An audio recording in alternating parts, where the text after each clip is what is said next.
Former US President Franklin Roosevelt was an avid stamp collector.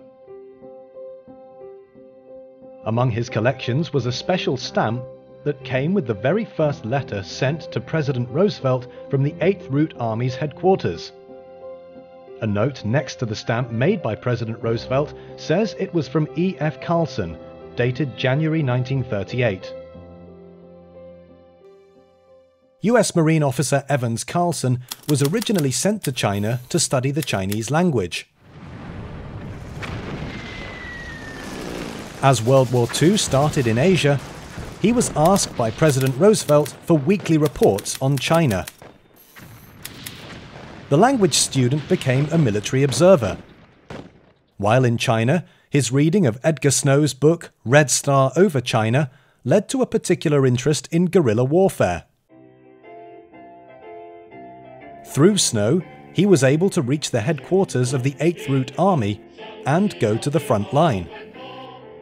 He was impressed with the tactics and high morale of the 8th Route Army and with the unity between the army and the civil populace.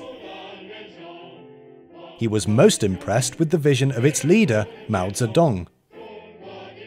In a letter to President Roosevelt, he said, "He is a dreamer, of course, a genius, and he has an uncanny faculty of piercing through to the heart of a problem." Carlson was the first US military officer to visit the 8th Route Army's headquarters.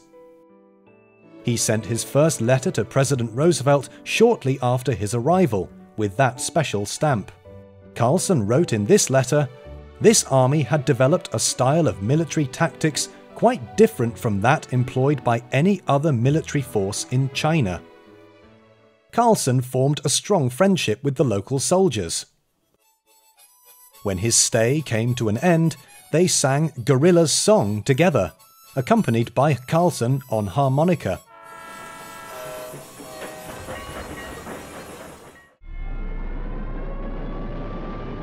In a few years, Carlson was able to use the guerrilla warfare tactics he had learned in China in the Pacific Ocean theatre of World War II.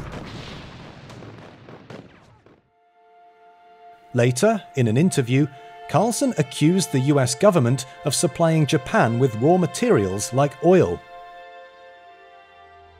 After he was ordered not to speak in public following this interview, Carlson resigned so he could be free to write and lecture. He later published Twin Stars of China and The Chinese Army, Its Organization and Military Efficiency in quick succession.